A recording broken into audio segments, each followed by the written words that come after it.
Joke by Anton Chekhov. Translated by Marion Fell. It was noon of a bright winter's day. The air was crisp with frost, and Nadia, who was walking beside me, found her curls and the delicate down on her upper lip silvered with her own breath. We stood at the summit of a high hill. The ground fell away at our feet in a steep incline, which reflected the sun's rays like a mirror. Near us lay a little sled, brightly unupholstered with red. "Let us coast down, Nadia," I begged. "Just once. I promise you nothing will happen." But Nadia was timid. The long slope from where her little overshoes were planted to the foot of the ice-clad hill looked to her like the wall of a terrible yawning chasm. Her heart stopped beating, and she held her breath as she gazed into the abyss, while I urged her to take her seat on the sled. What might not happen were she to risk a flight over that precipice? She could die. She would go mad. "Come, I implore you," I urged her again. "Don't be afraid. It is cowardly to fear, to be timid." At last Nadia consented to go, but I could see from her face that she did so, she thought, at the peril of her life. I seated her, all pale and trembling, in the little sled, put my arms around her, and together we plunged into the abyss. The sled flew like a shot out of a gun. The riven wind lashed our faces. It howled and whistled in our ears, and plucked furiously at us, trying to wrench our heads from our shoulders. Its pressure stifled us. We felt as if the devil himself had seized us in his talons, and were snatching us with a shriek down into the infernal regions. The objects on either hand melted into a long and madly flying streak. Another second, it seemed we would be lost. "I love you, Nadia," I whispered. And now the sled began to slacken its pace. The howling of the wind and the swish of the runners sounded less terrible. We breathed again. We found ourselves at the foot of the mountain at last. Nadia, more dead than alive, was breathless and pale. I helped her to her feet. "Not for anything in the world would I do that again," she said, gazing at me with wide, terror-stricken eyes. "Not for anything on earth. I nearly died." In a few minutes, however, she was herself again, and already her inquiring eyes were asking the question of mine. Had I really uttered those 4 words, or had only fancied she heard them in the tumult of the wind? I stood beside her smoking a cigarette and looking attentively at my glove. She took my arm, and we strolled about for a long time at the foot of the hill. It was obvious that the riddle gave her no peace. Had I spoken those words or not? It was for her a question of pride, of honor, of happiness, of life itself, a very important question, the most important one in the whole world.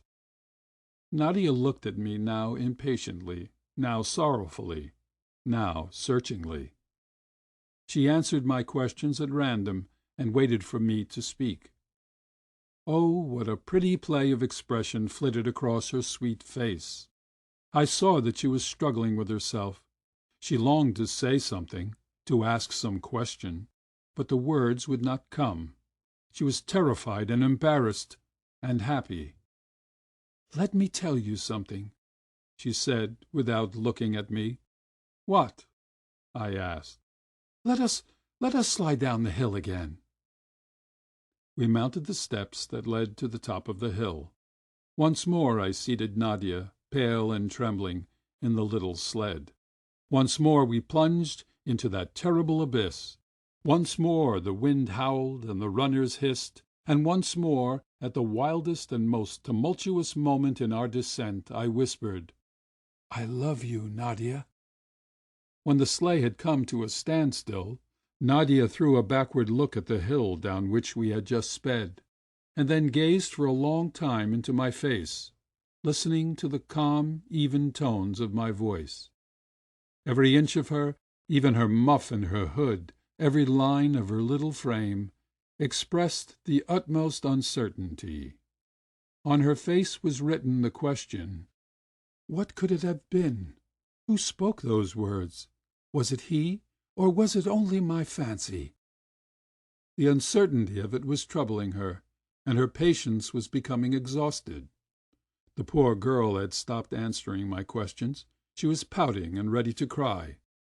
Had we not better go home? I asked. I love coasting, she answered with a blush. Shall we not slide down once more?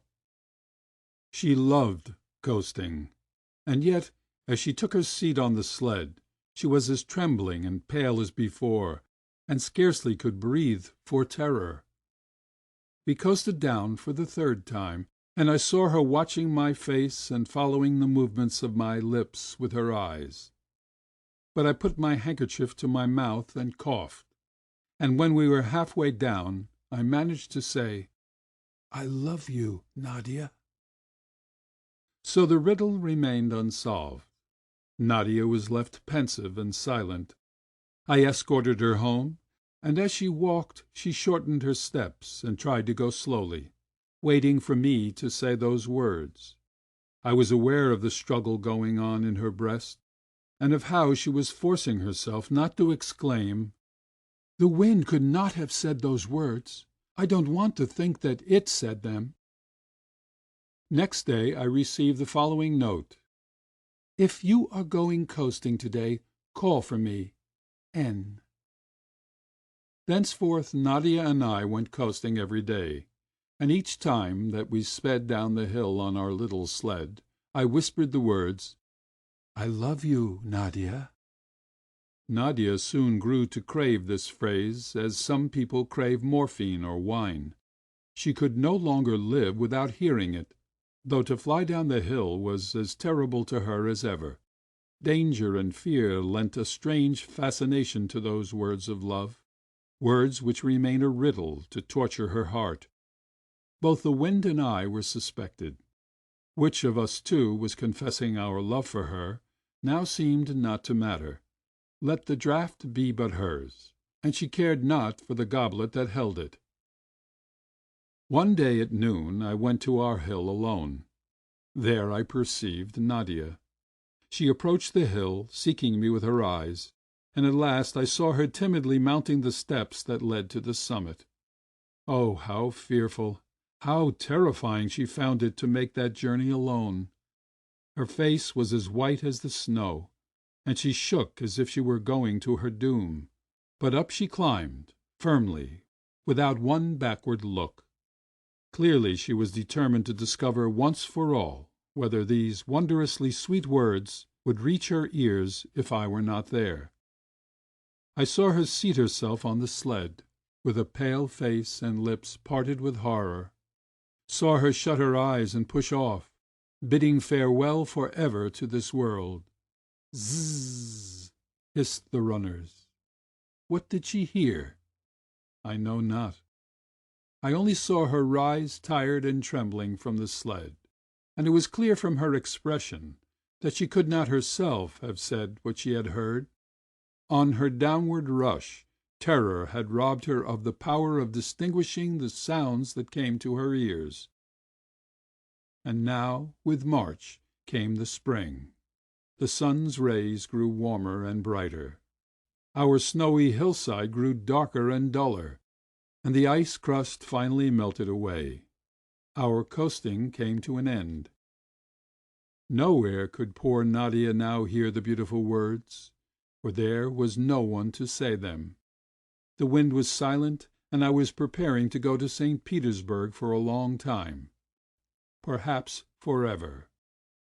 One evening, 2 days before my departure, I sat in the twilight in a little garden separated from the garden where Nadia lived by a high fence surmounted by iron spikes. It was cold, and the snow was still on the ground. The trees were lifeless, but the scent of spring was in the air, and the rooks were crowing noisily as they settled themselves for the night. I approached the fence, and for a long time peered through a chink in the boards. I saw Nadia come out of the house and stand on the doorstep, gazing with anguish and longing at the sky. The spring wind was blowing directly into her pale, sorrowful face. It reminded her of the wind that had howled for us on the hillside when she had heard those 4 words.